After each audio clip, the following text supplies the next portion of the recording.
Another Savior. Holy, holy, holy, holy, Adimebujuku. Another Savior. Another Savior. Holy, holy, holy, holy, Adimebujuku. Another Savior.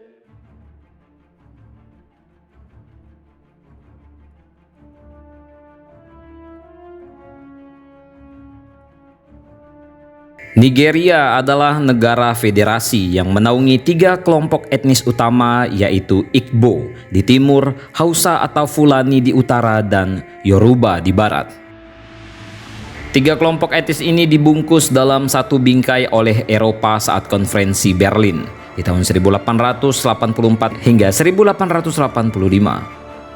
Sebelum dan setelah pembagian wilayah yang kemudian disebut dengan Nigeria itu berada di bawah koloni Britania Raya di tahun 1800 hingga 1960. Hanya dalam waktu 6 tahun sejak kemerdekaan Nigeria pada tahun 1960, ketegangan antar etnis membuncah. Etnis Igbo memilih mendirikan negara sendiri bernama Republik Biafra pada tahun 1967. Etnis Hausa di utara yang menjadi lokasi pemerintahan pusat Nigeria menolak keinginan orang-orang Igbo. Ini pun menjadi penanda dimulainya Perang Sipil Nigeria atau juga disebut sebagai Perang Biafra yang berlangsung selama 3 tahun. Ada beberapa faktor yang melatar belakangi terjadinya Perang Sipil di Nigeria. Persaingan etnis di tubuh militer Nigeria menjadi awal ketidakstabilan politik yang memicu kerusuhan. Puncaknya pada tanggal 15 Januari 1966, Mayor Kaduna, Nzeogwu, dan sejumlah perwira Angkatan Darat junior dari etnis Igbo mengeksekusi sejumlah pemimpin nasional non-Igbo seperti Perdana Menteri Abu Bakar Balewa, Ahmadu Bello dan istrinya serta Samuel Akintola. Mayor Jenderal Johnson Aguiyi Ironsi, seorang Igbo, diangkat sebagai kepala pemerintahan oleh para menteri yang selamat dari kudeta Januari 1966. Masyarakat Nigeria di bagian utara dan barat menganggap kudeta 1966 itu sebagai tindakan untuk melemahkan kekuasaan mayoritas Hausa dan melawan dominasi utara. Kudeta tersebut pun memantik kerusuhan besar, terlebih ada sentimen sosial yang beranggapan bahwa Igbo lebih makmur dan berpendidikan. Aksi kudeta ini melahirkan aksi balasan. Sekitar 10.000 sampai 30.000 orang Igbo dibantai di wilayah utara dalam upaya pembersihan etnis. Sementara sekitar 1 sampai 2 juta orang Igbo lainnya terpaksa mengungsi meninggalkan kampungnya untuk mengungsi ke timur tempat mayoritas Igbo bermukim. Siapa dalang di balik pembantaian ini pun belum terlalu jelas. Ada yang menyebut bahwa keterlibatan pemerintahan Nigeria dalam pembantaian, walaupun ini masih diperdebatkan. Sedangkan catatan The Nigeria Voice tahun 2016 menyebut pelaku pembantaian mulai dari pejabat militer, polisi, pemerintah daerah, dan warga sipil.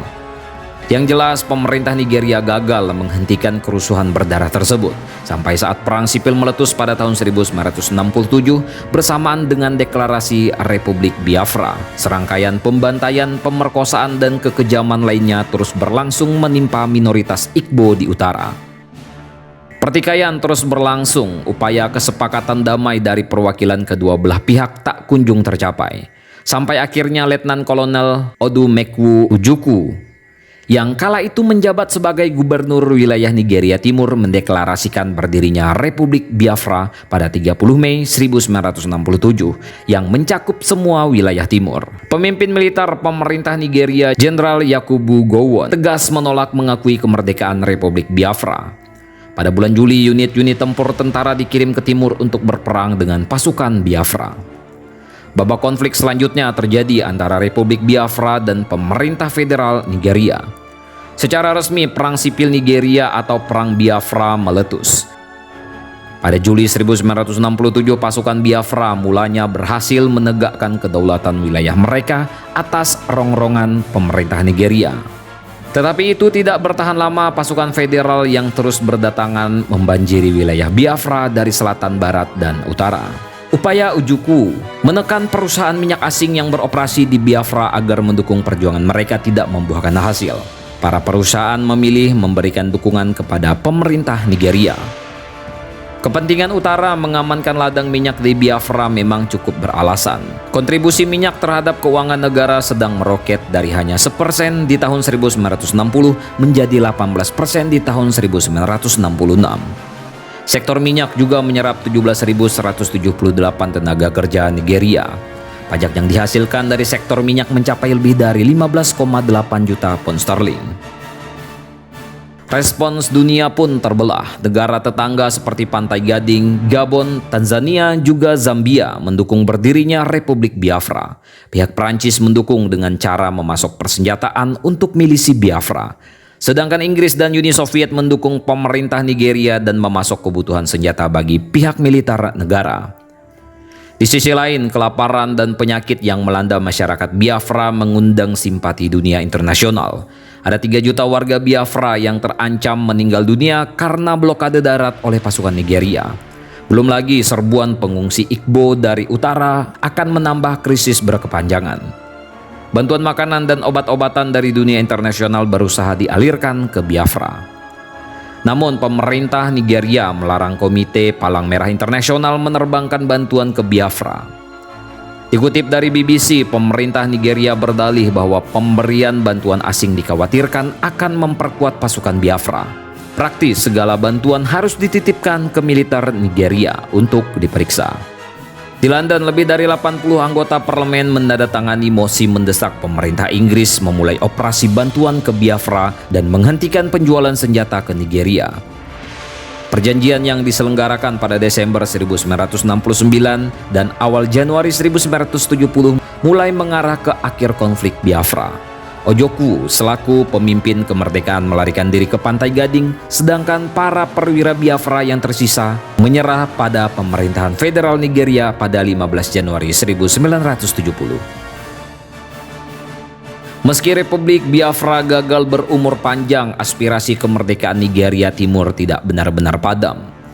BBC melaporkan pada tahun 2007 beberapa kelompok pemuda dari Organisasi Aktualisasi Negara Berdaulat Biafra atau yang disingkat dengan MASSOB mengungkit kembali tawaran pemisahan Biafra dan Nigeria.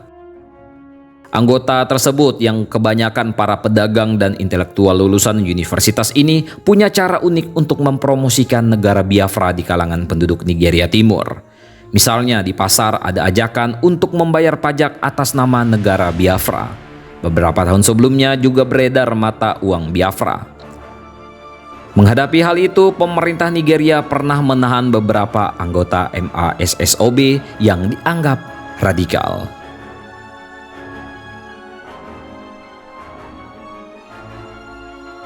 Tentang ini bagaimana menurut kalian, coy?